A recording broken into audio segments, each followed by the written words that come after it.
Welcome to the Parenting with Impact podcast with your hosts Elaine Taylor-Klaus and Diane Dempster, co-creators of ImpactParents.com, an online community, award-winning blog, and service organization helping parents all over the world to raise complex kids become capable, independent adults. Hi everyone, Elaine and Diane here, and we know that you want your complex kids to grow up to be happy and independent, and yet you're not always sure how or when to help with that. In this podcast, we'll encourage you to collaborate with all kinds of complex kids and support them in navigating life and learning. And we'll interview leading experts from around the world, as well as parents in our own community, talking about how training for parents actually helps these complex kids. We'll talk about the issues we hear parents struggling with all the time and how a coach approach can support and empower your amazing young people. We won't tell you what to do. We're going to help you figure out how. So let's move on to the next conversation. Welcome back, everybody, to another conversation in the Parenting with Impact podcast. I am excited to have a really interesting and heartfelt conversation today. My guest is Lynne Hughes, and she is the founder of the first ever nationwide nonprofit bereavement organization that's a camp for kids called Comfort Zone Camp for kids, she'll tell us more, but kids who are dealing with grief and bereavement. So I think it's a really good fit for our community. We, as parents of complex kids, deal with grief in lots of ways.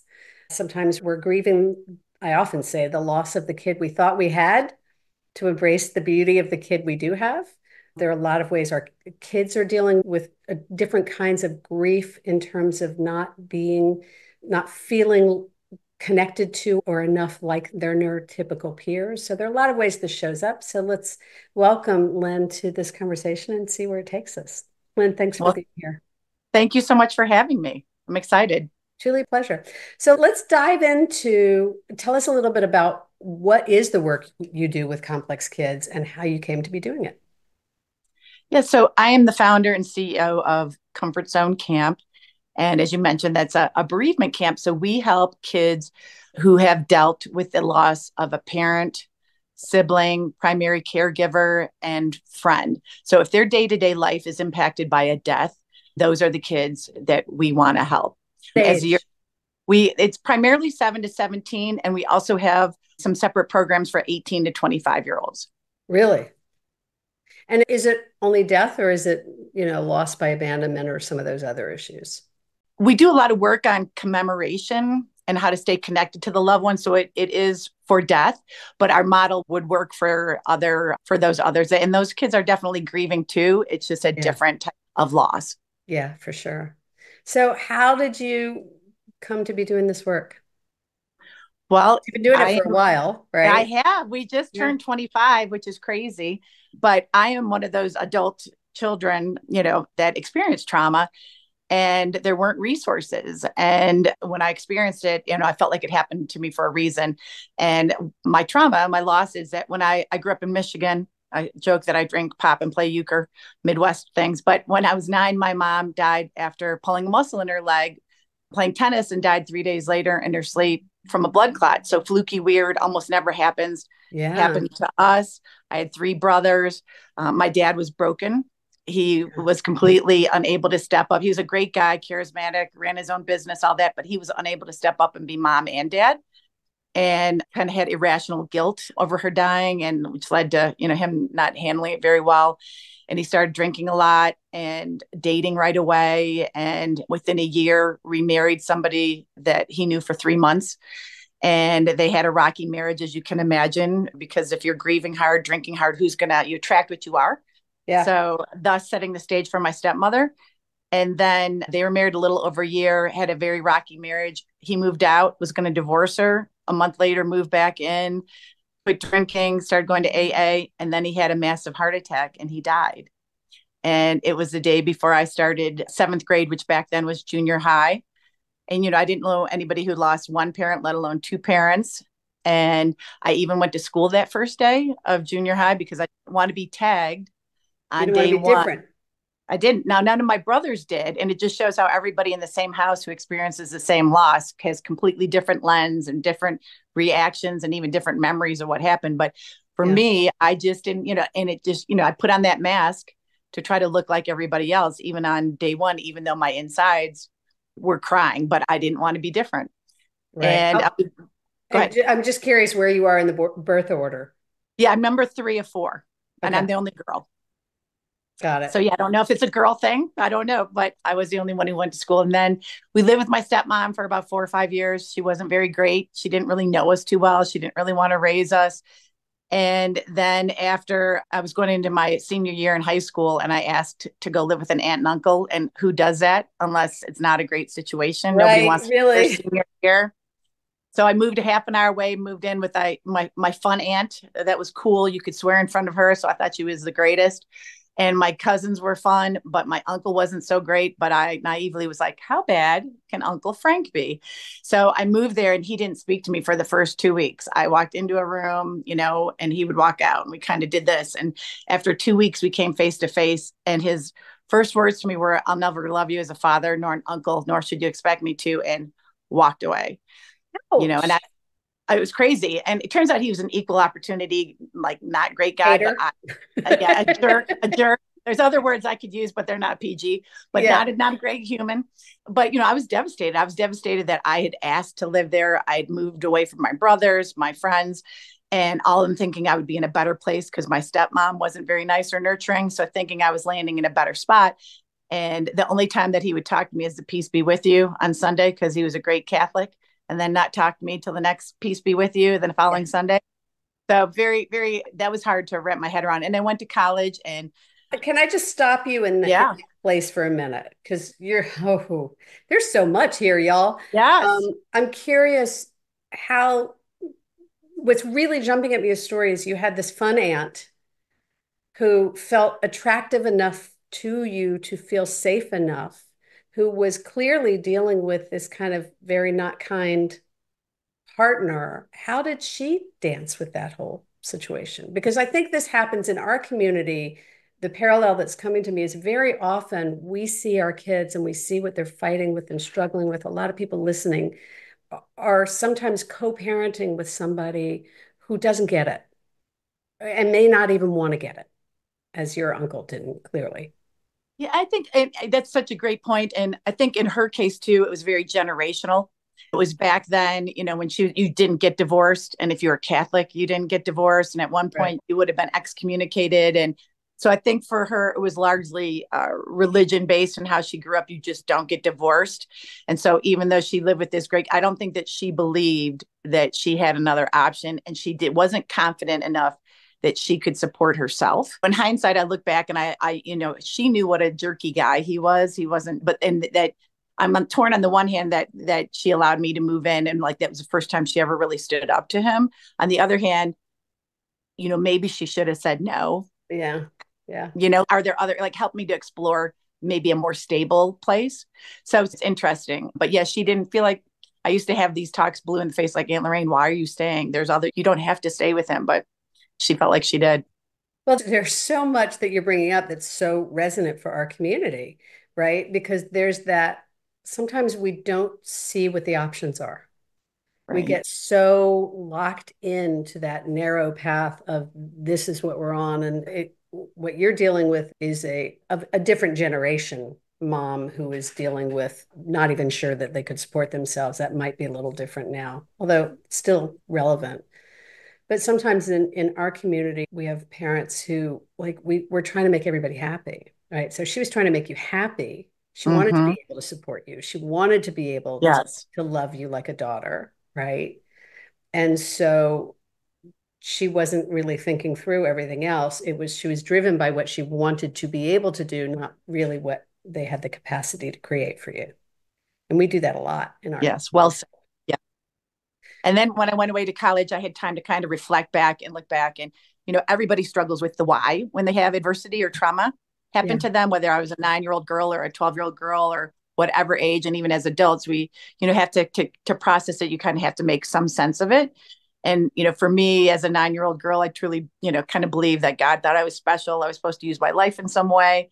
I had these guardian angels with my parents kind of helping, to pull strings or keep keep me safe, but I just felt like I was supposed to use my life in some way to make a difference. And it just was kind of like a true north for me. And I don't know why, but it's having purpose really helped me when things were so not either not stable or not the loss of unconditional love and kind of like hard times. And I also truly believe that people would say, wow, that this is the worst thing that'll ever happen to you or whatever. And I was like, okay, well, if this is as bad as it gets, well, I want to stick around and get to the good. Like I'm fully ready. Come at me. I deserve the good. I would like it to arrive. And that kind of helped me too. And it also helped to reflect on, I think, growing up in a loving family, like I knew what it was like to be unconditionally loved by my mom and my dad. I knew what it was like to have parents like fight to be in the front row of your school play or recital. I knew that they would want me to do the basic things like graduate, go to college, that kind of stuff that they would want. And I think, so I was clearly aware what happened afterwards with my stepmother not being great and my uncle not being great. It was fortunate for me. I knew how it was not supposed to be. And I think that really helped me to endure. So I'm really struck. We talk a lot about resilience in our community, and there's some amazing research on resilience that, the kids are more likely to be successful. Well, you know what? Let's talk about this in a minute. We're going to take a quick break and we'll be right back. Okay. Hi, it's Elaine. And if you like this podcast, you'll love our coach approach.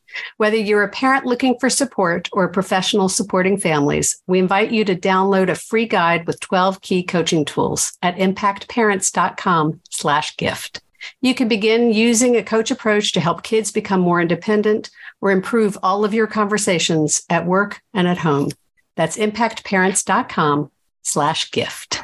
Okay, welcome back, everybody. My guest is Lynne Hughes, and we're talking about loss and grief and bereavement on the one hand, but also what happens when life throws you curveballs and when you can find a path forward, as you say, find purpose with a true north, and when not. And I was starting to say that in the research on resilience, what we know is that when kids have somebody who believes in them, one person who believes in them, that is enough to stimulate them to action. And what really strikes me is that there's some way in which the people who believed in you weren't even there anymore, but you knew their belief in you. Is that true for you? You're kind of giving me goosebumps. My dad used to say to me all the time that I could be anything I wanted and have anything I wanted, that I was smart, I was talented, that the world was mine if I wanted it, and I could go after my dream, like repeatedly. Yeah. And that was it. And when I was younger too, there was still a little bit of like, boys get to do this or girls get to do this, so it was a little unique that he was definitely like, you're smart, you have the full package, you could do anything you want. And so I grew up believing that. And after the losses happened to me, I went from being this confident person who believed that to, I was keenly aware that the people who wanted me on this earth that unconditionally loved me were gone. Yeah. So it's kind of like a picture window that had been dropped and smashed. And so the journey was putting all those pieces back in, but there's gaps and cracks and things rearranged, but the picture's whole again, but it's very different. And I was also aware like which Lynne was going to show up for things, because I lost that security and that confidence, yet I knew that's who I started off being. So it was always a struggle. So years of eventually of working to put the confident Lynne back in place. It took time, but it was an interesting struggle. So struck by, I often say what our kids need from us is to hold the vision for them until they can see it for themselves. The vision of what they're capable of, the vision of what's possible. And your dad clearly held that vision for you. What was the path for you of finding it for yourself? I think having that belief that because, I grew up believing I could do anything that I wanted, believe anything I wanted, but that I was also supposed to use my life in some way to make a difference. So where did that come from? I do not know. And I don't know if that gets in your DNA and your wiring, but I truly felt like that I should make something, leave my mark on the world. And then it became leave my mark in terms of a legacy of my parents or do something, I knew that they would. Well, also it's in some ways it's a gift, and in other ways it's a burden because I have the ability to do so. I feel a responsibility. Yeah. To do so. I feel you. I mean, this is like, so we are now two driven, compassionate, successful women who have created something to support other people because that's just why we're here, right? Yes. And like you, I have no idea why, except for I knew from 16 that I was supposed to do something.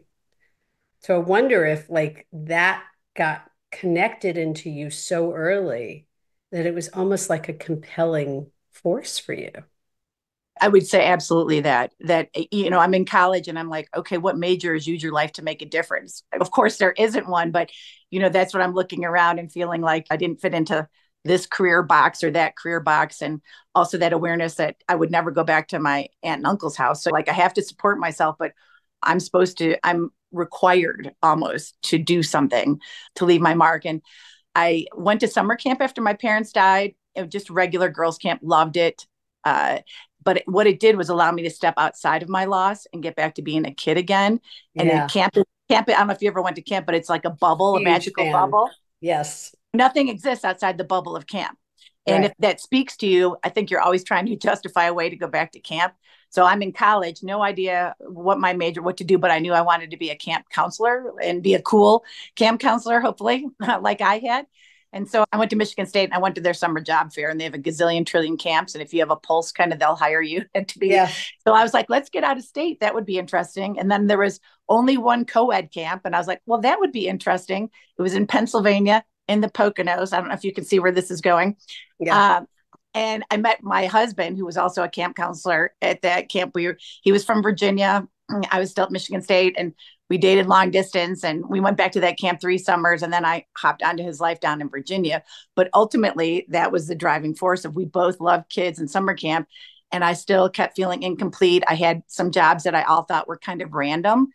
And it turned out came together. Yeah. every single job I had gave me a skill set that I needed to run a bereavement camp.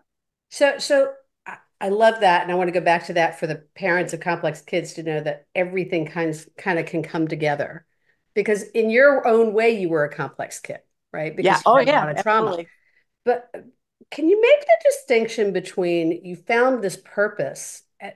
How is that different from survivor guilt? Hmm. I don't know that everybody, I think survivor guilt, I think I did not have survivor guilt, but I have been around people who do. People who do, I'm sure. And it is a real thing. Guilt is the trickiest of emotions with grief. It's not rational. Okay. And it's the trickiest one to sort through. So when kids at camp have a lot of guilt, we spend a lot of time with it and try even peer to peer to like say, do you think Elaine should be feeling guilty? Like we had a 9-year-old girl who couldn't save her father who had a stroke in front of her, and she called 911. The mom froze, and she took the phone at 9 and tried to save her dad. And she carried that guilt around. And I would say, do you guys think do you think Laura should have known at 9 years old how to do CPR and save her dad? And for her to hear it from a whole peer group, yeah. I mean, adults could tell her all day long, but when she could hear it from others, but again, it's not rational. And to like a level set, like a 9-year-old isn't expected. It was just bigger than you, and it was stinky and unfair, but it's bigger than you. So to try to tease out the guilt piece and letting go of that woulda, shoulda, coulda, and that kind of thing. And then again, surviving it, I guess I phrase it a little bit differently, like in talking with the kids, surviving it is a choice. So whether it's survivor guilt or any type of trauma that happens to you, you don't just turn 18 and it's magically handed to you that you're okay or happy because you're an adult. Surviving it is a choice. Being okay with it is a choice. And it doesn't mean that it's not fair. You got ripped off, all this stuff. But you can still be okay if you fight for it and you choose for it and you speak for it, which is ultimately what you were talking about with resilience. So building that resilience and then telling them if they make that choice, all the gifts that come to them. There's always something good from something bad. And there's all these beautiful gifts of seeing the world in different colors and textures and appreciating people. But you have to make the choice to survive it and be okay, to like look for it and let those gifts come to you. So much wisdom here. I guess the question that just came to me as I'm listening to you is like, are there 3 key messages or 5 key messages, or maybe just what are the key messages you want to make sure the kids who come to your camp are able to at least they may not leave knowing it, but at least be exposed to? What's important for them to understand to cultivate their own resilience and to cultivate their choice? Because you're saying surviving is a choice. And in my world with all these complex kids, learning to manage themselves is a choice. And sometimes it's hard to enroll them in that choice. So what are the messages that help with that? Letting them know that there's not one way to grieve. It's not a, formulaic. It's not a recipe. So some kids might really cry. Some kids might journal. Some kids might, however they handle their emotions, they need to find a way to express it. But there's not one way. There's no timetable, that magically at 6 months or a year, you're not just over it. It's a lifelong journey that it's almost like having a lifelong handicap, and you learn to put on the emotional braces and how to navigate your loss. And again, if you choose to do that, the frequency and intensity will get better. So how often grief happens and how long it lasts gets better. But every now and then you're going to hear a song on the radio or see somebody maybe who looks like your loved one and have a grief moment. But again, if you build those resiliency skills and that you are moving forward and building your new life, that the frequency of them happening in the recovery time, it doesn't have to be a spiral all the way down to the bottom every time. So to let them know that they're not alone. Again, when they show up at camp, they meet 60 other kids who have experienced a significant death. Most kids grieve in isolation. They're putting on that mask like I did, and they don't know others like them. So to know that they're not alone, there are other people who get it, and to validate whatever they're thinking or feeling is okay. As well as for parents, I wanted to, kid grief does not look like adult grief. Kids do not wear black. They do not mourn 24/7. They can compartmentalize it. Sometimes even at a wake, right after a funeral, kids can be excited to see their cousins or friends or playing ball, and then they skin their knee and they're crying because they miss their mom who died. You put the Band-Aid on, they're off playing ball again. And if you blink, you miss it, but they grieve. It's just in short bursts, and it's often a healthier way to grieve because they can compartmentalize it. They are grieving. It just doesn't look like your adult grief where you're maybe immobilized and unable to focus on anything else. What's really jumping out at me is I think about, we're a dog family, and we've always had 2 dogs. And so our kids have over the years lost a number of family members, right? Dogs or grandparents or great-grandparents or whatever. And I remember when my grandfather died, who was very close to us, he lived to 102, my kids started talking about the dogs, right? And it was really interesting to hear how when they were sad, it came up as I miss my dog, because that's how they had compartmentalized, and that's how they could express it. And yeah, so absolutely. That's a great. Hearing you say that it comes up in different ways, and they may be saying about one thing and it could be their way of processing something else. That's really fascinating. Yes. And, giving them the validation or the opportunity, and even for them to put those things together, those aha connections. That's really powerful. All right. So I want to ask, how can people find out more about you? But we're going to have a chance to come back in one moment and let you kind of wrap this up and see if there's anything else you want to share that we've missed. But let's take a minute. How can people find out more if they feel like they know somebody who would be a good fit for you, or how can they find out more about Comfort Zone? The easiest way is through our website, comfortzonecamp.org. And you can Google that or find us on the website is the easiest way, or social media as well. And it's a nonprofit, so I assume there are scholarships available, or? Yeah, all camps are free of charge. Wow. So we don't want it to apply to one kid who can afford it and one child who cannot. Death is a great equalizer, so we want it to be accessible for everybody. And you said, I know that it's camp for kids up to 17. And then what are the services for 18 plus? Because I have somebody in mind for you right now. We do some young adult weekends as well. And they are able to come, and those are free of charge as well. We do have limited scholarships for all our camp programs, but we try to provide, if there's a family in need, some help with travel, if that helps remove the barriers to get them to camp. That's amazing. That's amazing. What you're doing is so important and so beautiful. And so inspired. I really love it. So before we wrap, we were just talking about what are some of the messages you make sure to communicate with kids. Are there any other messages you'd want to share, or is there anything else we haven't talked about that you want to make sure you share with our listeners? I mean, our camps are for all loss types. We also have some single loss types. We have some camps for suicide loss, for overdose loss camps. They do beautifully mixed in with everybody, but they also have some unique stigmas. And so we found those beneficial. Also, back to school. I just want to tell people to prepare. Don't assume that the tribal knowledge, if there was a death in prior years, that's being passed on year over year to school counselors or teachers. So be that advocate for your child so that they know. And especially if they're, making, some present at the holidays or Mother's Day or Father's Day, that there's some type of a plan for your kids and also for them to help develop. We don't ever schedule times to grieve. We don't know when the waves of grief hit us. It's not Tuesday at 2:00. So if your kids are in school, and help them develop a plan.